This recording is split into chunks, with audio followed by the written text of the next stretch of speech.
Good morning, friends. Welcome back to our channel, Entrepreneurs on Fire. Today, we have a special guest with us. He is my favorite teacher and guru, Vijay Kumar Bharti sir. He is a professor at Symbiosis Center for Information Technology, and he has been very enthusiastic in learning new technologies and also made it a point whatever he learns, he gives back to the students. And that's the reason all the students of SCAT have been, he has been a favorite sir for most of the SCA students for all the batches. And we are lucky to have him today in our session, and particularly to discuss about design thinking, where he conducts many workshops and makes it a mission to pass on that knowledge and concepts of design thinking to most of the people in the world. Thank you very much, sir. We are glad to have you in our channel. And we have Anuja as well, as you have already seen. So over to you, Anuja. Yes, thank you so much, Vijay, and thank you, sir, for accepting our request to come on this video and share your knowledge about design thinking. We feel very happy to have you here. And so, Vijay, yes, we have kind of started this series all for the benefit of entrepreneurs, and we try to get in new topics every time, to get to the awareness more things which are running around the world, and ideologies or thinking processes or tools that they can deploy in their own work to succeed as entrepreneurs. And today the topic that we're going to talk about is design thinking. There are so many universities, top universities in the world, who are going all gaga about design thinking. And and it makes me very curious, what this process of design thinking is. What is design thinking? And fortunately we have Dr. Vijay Kumar with us today, and we want to know from you, sir, that what is design thinking? What is the design thinking process? See, first of all, a very good morning to you all, and to Funny Vijay and to Anuja. A special thanks to you for inviting me and giving me this wonderful opportunity to share whatever little I know about design thinking. And I have been thinking about design thinking, and I will continue to think about design thinking. Okay, because that is one of the most excitement jobs that one can do when you start thinking about design thinking. Okay, so as such, design thinking is not a very old concept, but at the same time, it is not a very new concept that has suddenly sprung out of the earth and then started to become a huge buzzword around. So if I relate it to the origins of design thinking, to the best of my knowledge, I would start with the Nobel laureate, Dr. Herbert Simon. So when I read the literature and when I read different articles about design thinking, I found that in the late 60s or early 70s, I could see this particular computer scientist called Herbert Simon brought out the word design is a scientific way of thinking. So he was the first one to blend design and thinking as a process. Then you will find later on several academicians as well as CEOs of huge corporate companies of the world also wanted to find out why design should be restricted only to the product development. Why not it become a culture in the organization? Why not we embed design as a mindset in the entire stakeholder ecosystem of a corporation, which extends within as well as outside the organization? To what extent we can make the R&D specialist think like a customer? If so, can it bring more agile and more sustainable products that can directly address the end users' requirements? Okay, so these were happening between 70s, 80s, and 90s, where academia and the industry started to think together on the concept of how to blend design and thinking. Okay, in a common man's way, can design be a way of thinking? Right? So that is the genesis of the term design thinking. Then we find the founding director of the Stanford University, Larry Leifer. Okay, he was one of the first one from the academia to start why design thinking is important. He's a mechanical engineer. Mhm. Okay, he is hardcore into the mechanics of machines. Okay, but he was the first one to realize that beyond engineering, mechanical engineering, and the top technologies that are going to be ruling the world, we need to bring in the human-centric approach to design. Okay. Keeping in mind who is going to use, keeping in mind what is his constraint, keeping in mind what is the need. So he was the one who propounded design thinking from an academic perspective for the first time. Then we had Hasso Plattner, the co-founders, one of the 7 co-founders of SAP software company. So he also propounded that design thinking should be ingrained into the organization's culture rather than being restricted only to the product design. Okay. Then we found several others to follow, like Roger Martin from the Rotman School of Business, University of Toronto, then Dave Kelly from Stanford University. Then there was a surprise entrepreneur who said, my business is going to be only design thinking. Okay. So people were surprised. Can design thinking be a business? We can apply design thinking, or we can just, explore design thinking. So Tim Brown from IDEO, okay, from the Silicon Valley thought, okay, that design thinking should be my business. I will be the evangelist to develop design thinking in the mindsets of millions of entrepreneurs and budding students who want to do something different. Okay, so Tim Brown started IDEO, and slowly, design thinking started to be into the mainstream of academia. Okay, so we at Symbiosis Center of Information Technology also realized this need, and we have included design thinking as a core course into the MBA curriculums. Okay, to bring students into the mainstream of not just thinking scientifically, thinking analytically, thinking creatively, but also trying to get to the shoes of end user and try to bring out products and services that can have a long-lasting, sustainable value. Okay. So now if I am going to give you what is design thinking. Okay. Okay. Right. So it is basically talking about innovation and creativity. Okay. So it has got a close complementary approach towards innovation and creativity. But the core element here is, what is that human-centric approach that you want to keep it as the center around which you are going to bring in ideas that can generate innovation and creativity. Okay, so you will understand customer needs. You will do rapid prototyping as many times as possible. Okay, and then by creating as many ideas as possible, you will approach your customer to find out which are those that are more closely related to him.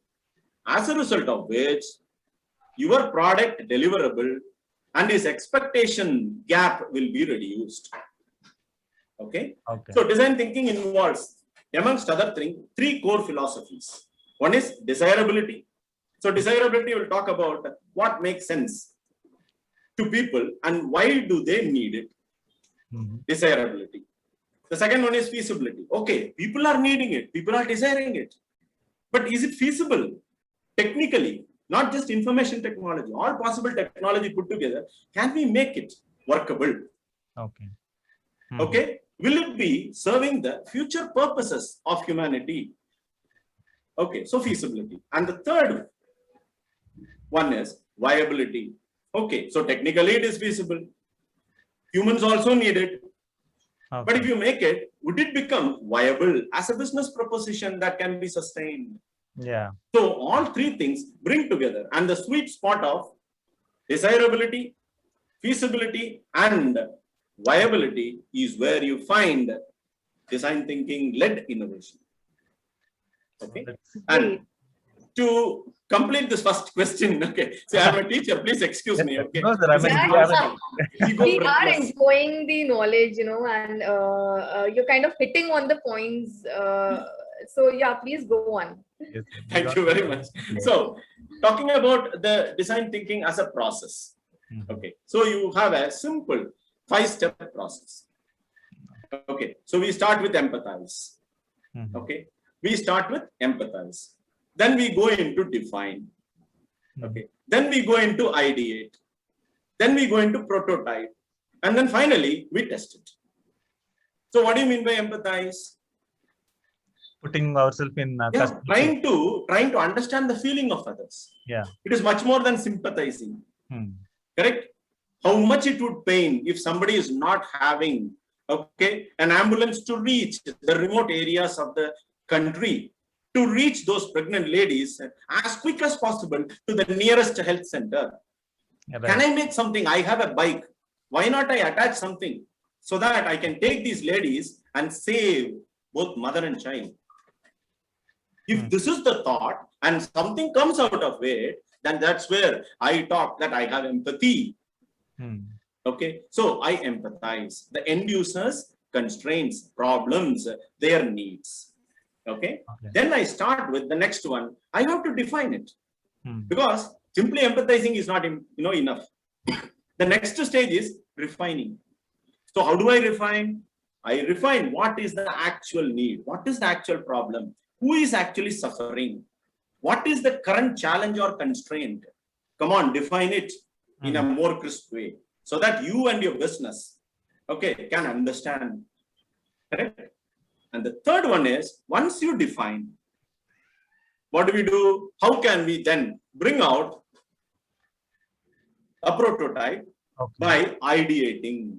So the next one is idea generation. As many ideas as possible. Okay. Don't bother about quality of ideas. Bother about quantity of ideas. Right. As many ideas as possible. Okay. Make a complete, a volume of ideas. Keep it ready.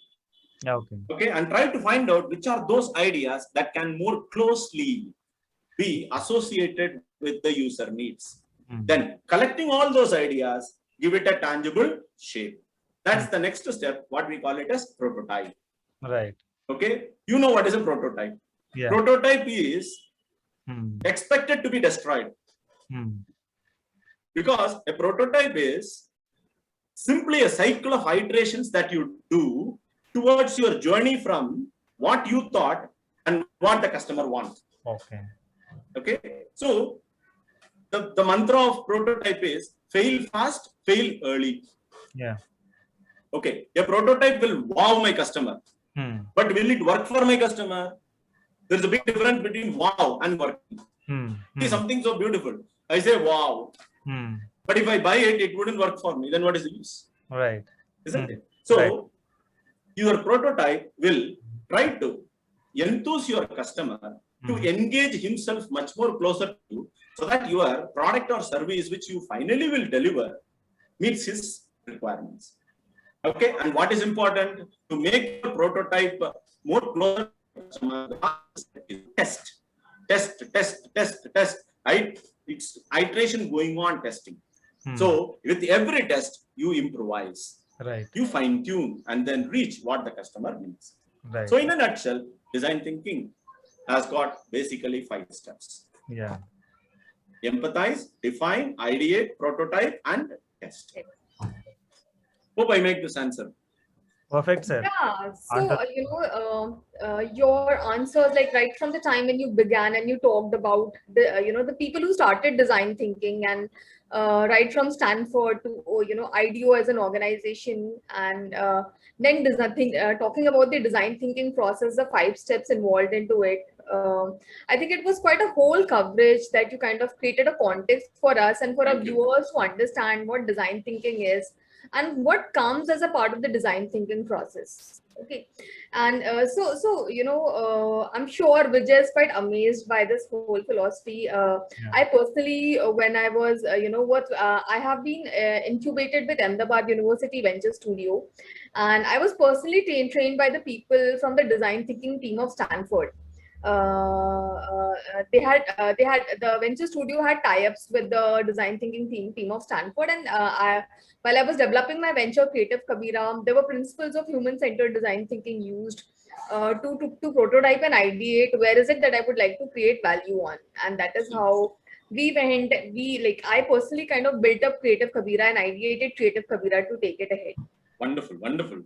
Happy to listen. And this is a reinforcement, for us, that we have one more example to add, which is practically a design thinking experiment that is bringing out. Very good. Thank you so much. Yeah, thank you. So Vijay has been working with a lot of young people, and we have been working a lot with people. How do you think that design thinking can be a part of everyday life? The people as they live their lives, and as we go on designing their lives, there are various challenges that come as a part of our own personal lives. How do you think design thinking? You were talking about design thinking as a mindset, as a culture, as an organization culture. So how do you think design thinking can be made as a part of living process? Great. Thank you very much for bringing certain keywords like, okay, since we are experiencing challenges, constraints, okay, uncertainties in our life, these are some of the excellent opportunities, okay, for unleashing our design thinking mindset outside. Okay, right. Let me talk about the last 4 years. There has been several changes in the economy, okay, both by economical and political environments, as well as the unfortunate COVID environment as well. Now, if we see closely, we are all experienced to that. Am I right? Fortunately, God giving, God blessed, we are all still surviving. Okay, but we have lost several of our personal and professional circle friends. Okay, right. But what has this particular uncertainty taught us? Right from demonetization, okay, to today's COVID environment, there has been several innovations that have been addressing the common man's requirements. Okay, today you go to any fruit vendor, any bajiwala who comes, okay, along with this baji, you get anything, and then you say, Google Pay kar dunga. How did it percolate to that particular level of the bottom of the pyramid? Had a constraint or a challenge had not come, would this particular innovation got percolated to the masses? I don't think so. But here I am not saying all these people have undergone a structural formal course on design thinking, and as a result of which only they are able to do. No, it is actually inbuilt with us. It comes naturally. But with challenges, uncertainties, and unforeseen situations happening, these type of innovative ideas give a much more bigger benefit to the masses. Okay, so everyday life examples are extremely important, so that young entrepreneurs or budding managers would be able to appreciate how they can hone their thought process in terms of finding out who their end users are. What do they actually want? Okay, right. So today, it's absolutely, there are so many innovations that have come. Am I right? Today, college students are innovating. Right. Okay, Shagul Hamid, a student in Rural District Engineering College of Tamil Nadu, has introduced a wearable which can monitor the oxygen levels in the ICUs of primary health centers. No, primary health center doesn't have. I would say rural hospitals or, very low level hospitals.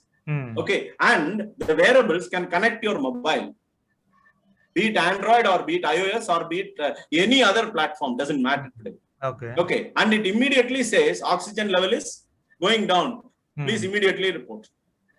And that is able to save. How did you find it out? What is the use of this particular technology? Okay, is there a design thinking approach to it? Yes, we can easily identify that there is empathy there. Right. Okay, he has defined, he is the one who better understood what is required. Okay, did he ideate? Of course, he had several ideas. Today, wearables, watches, mobile are some of the idea generators. So with that, so my moral of the answer is yes, design thinking can be experienced in day-to-day life. It all depends on the individual entrepreneur's ability to observe and internalize. Okay, what is the customer? What is he asking for? What is his pressing need? Today, what is his problem? Suppose if I give you some real examples, apart from the rural ambulance, which we call it as feeder ambulance service. The government of Andhra Pradesh took it as a government initiative. And then now several ambulances are there, which are expected to save several mothers and newborns. Right. Right. And if you see roof gardens, that's a very interesting phenomenon coming. Okay, today everybody can grow garden. We call it as prosumer. In marketing, okay, though I'm not from marketing, Okay, I have heard marketing terms coming as prosumer, Okay. which means you produce as well as you consume. Okay. Wow. Okay, so roof gardens are coming up in a big way in the West and in other developed Southeast Asian countries. But today we are witnessing in cities like Pune and Bangalore as well. So where roof gardens are completely converted into, okay, growing vegetables for your daily requirements. How did it bring? How did we apply design thinking here? Again, you can bring all those stages and relate. Wonderful. That's great. Okay, so then you can see one more very interesting example I would give you, which comes in the day-to-day life, is your baby warmer. Okay. That actually has won several innovation awards. Okay, so in association with IDEO, okay, one American, Chen, developed a baby warmer, and her case study was in India. In rural Tamil Nadu, she found that premature babies which are born require warmth, Right. because they don't have fat in their body. So how do you ensure warmth is there? Because the rural healthcare centers doesn't have an incubator. right. The incubator is 4 hours in the bigger nearby town. So to reach that kid there, it is extremely dangerous. So there was a case where a lady whose child was premature couldn't reach the child to the nearest hospital incubation center, which was just about 4 hours away. And that baby died. So taking this as an unfortunate, okay, inspiration, what she did was she developed something, and there was a lot of idea generation going, and they developed a baby warmer, okay, which is less than 1,000 rupees, which otherwise an incubation will cost 10 lakh rupees. Okay, so you can bring so many examples which are actually humankind driven. It should give back to the society. At the same time, you should be able to commercialize it to your advantage. I can go on speaking about design thinking. No, sir. I mean, whatever you Hope I talk make some is pretty sense. much relevant, Thank you. and we can see that how this design thinking can actually help day-to-day lives, and of course, it will lead to the success of each and every person who want to implement those kind of ideas in his life. Absolutely. And what I really liked is, when you mentioned that design thinking today, when the challenges were posed during the demonetization or the pandemic, we could see that it reached until the bottom of the pyramid. Absolutely.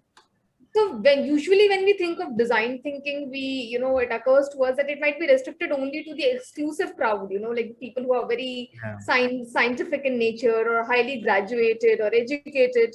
But as we see that design thinking is a very, very natural part of being human, and it's in a way of being that we want to explore solutions to the problems that exist around us, design solutions to them, ideate them, and kind of test them and experiment. So it's a very natural part of being human, and that is what design thinking is. Though someone has gone ahead and kind of taken out the scientific process, elicited the scientific process that exists in the design thinking process. Correct. Okay, so as we have been running this channel for entrepreneurs, so would you have some suggestions to give to the entrepreneurs or even to the youth of today, the students of any background, that how can design thinking, support them and help them succeed in their lives? So, see, success in business, okay, is a very, very comprehensive term. Okay, it has got several elements that goes in at different proportions at different points of time. So ultimately, you can say that there is success.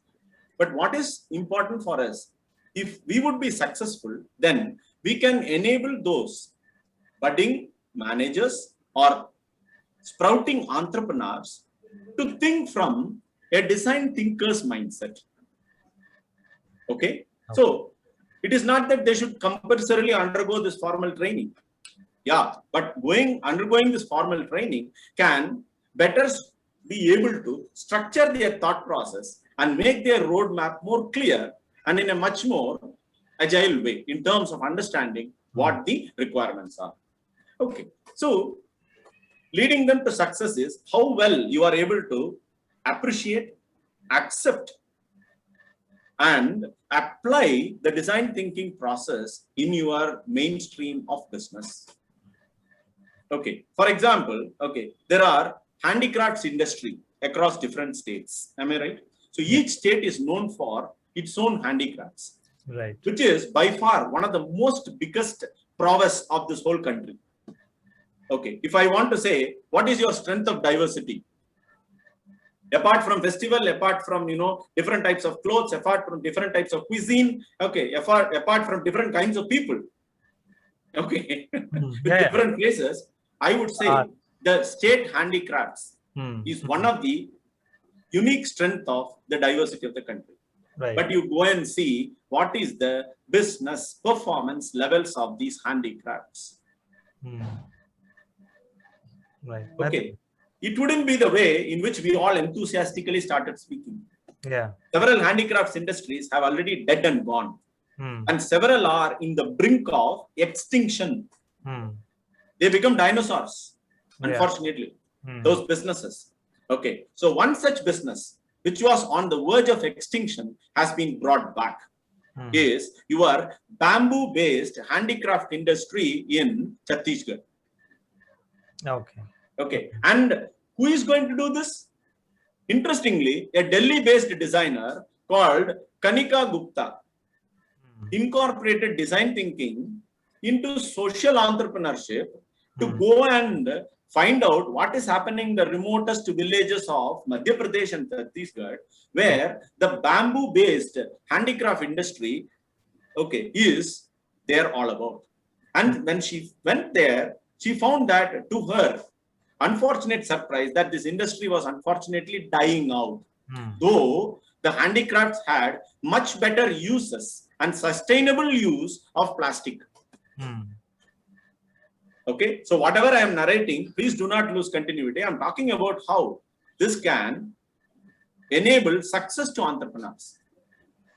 Okay, so she was looking forward to such an opportunity where she empathized the handicrafts industry, and in particular, she went to Madhya Pradesh and she lived with them to find out what are the problems, how they can be solved, and she collected all those artisans of bamboo handicrafts and they engaged in brainstorming.